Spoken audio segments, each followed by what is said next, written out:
आध्यात्मिक कहानियाँ।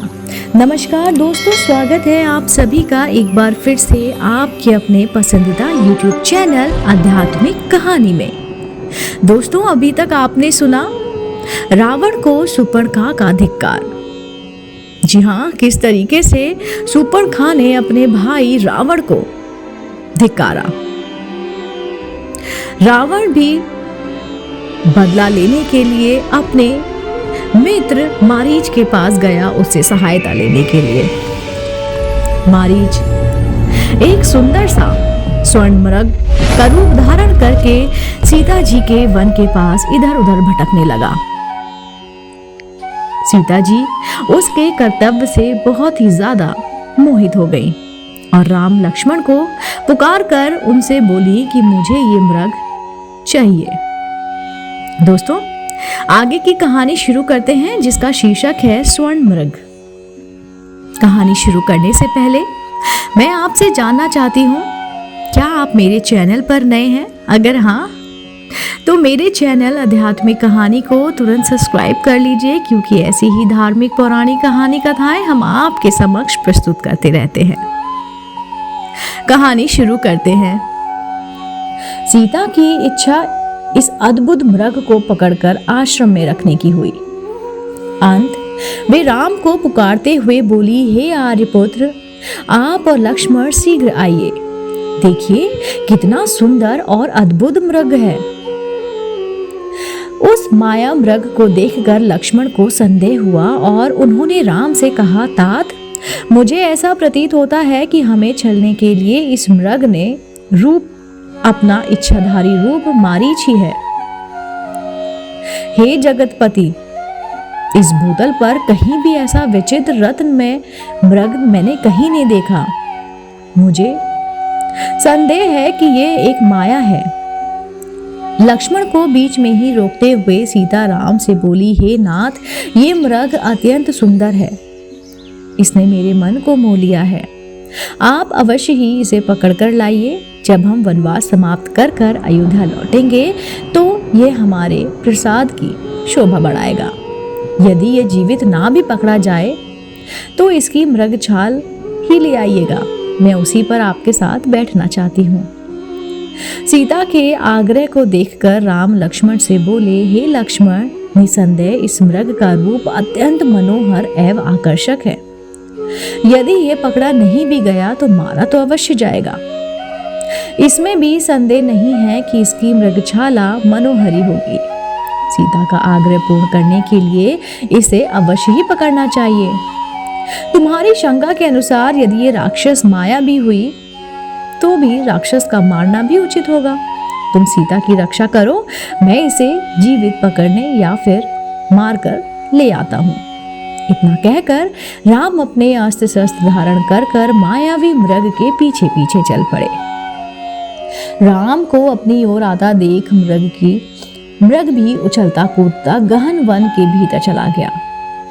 वह विविध वृक्षों झाड़ियों के बीच कभी छिपता तो कभी प्रकट होता, कभी धीमी तो कभी द्रुत गति में भागने लगता।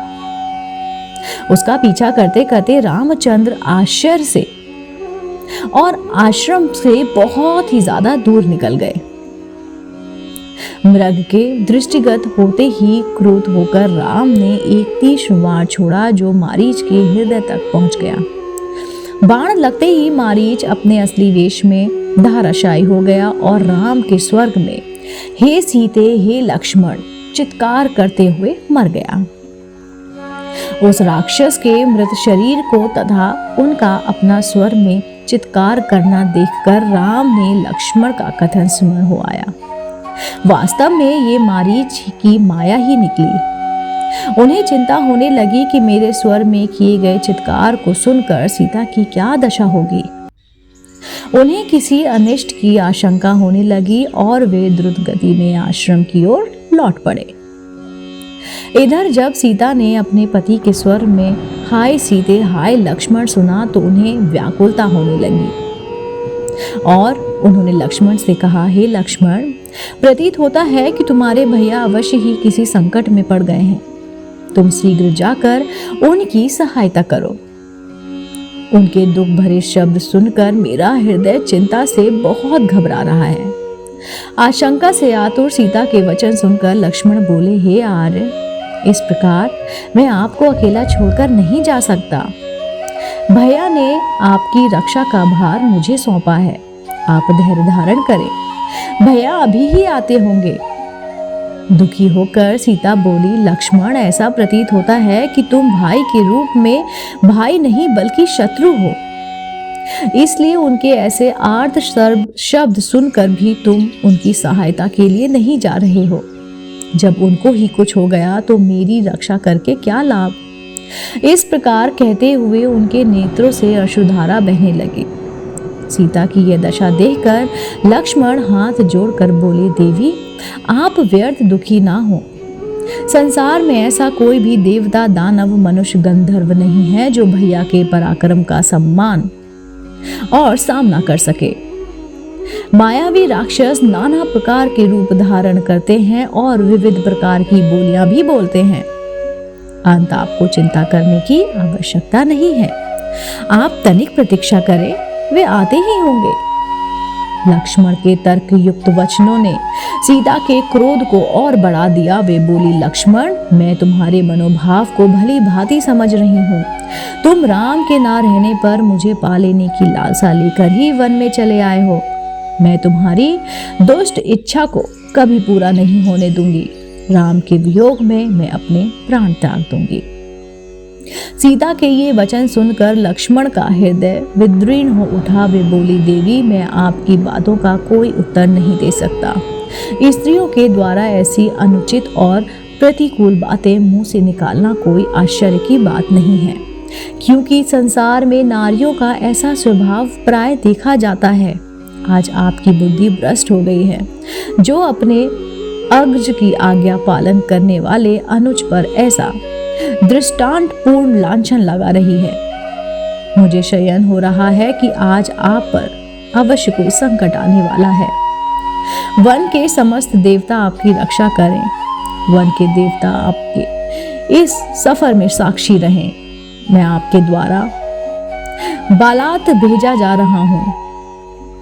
यानी कि लक्ष्मण के वचन सुनकर सीता के नेत्रों से अश्रुधारा बहने लगी और लक्ष्मण उसी ओर चल दिए जिधर राम गए थे। दोस्तों, उम्मीद करती हूँ आपको मेरे द्वारा सुनाई गई कहानी स्वर्णमर्ग पसंद आई होगी। अगर आप ऐसी ही धार्मिक पौराणिक कहानी कथाएं सुनना पसंद करते हैं तो आप मेरे चैनल आध्यात्मिक कहानी को तुरंत लाइक कीजिए, शेयर कीजिए और सब्सक्राइब करना बिल्कुल ना भूलिए। मैं आपको मिलती हूँ जल्द ही इसी चैनल पर नई रोचक जानकारी और कहानी के साथ। कहानी का अगला शीर्षक होगा सीता हरण। दोस्तों, अगर आप मेरे चैनल को पसंद करते हैं तो इसको बहुत बहुत बहुत प्यार दीजिए। आप मेरे चैनल को लाइक कीजिए, शेयर कीजिए और सब्सक्राइब कीजिए। आप देख रहे थे आपका अपना पसंदीदा YouTube चैनल आध्यात्मिक कहानियां। जाते जाते मेरे साथ कहिए, जय सिया राम, जय जय हनुमान।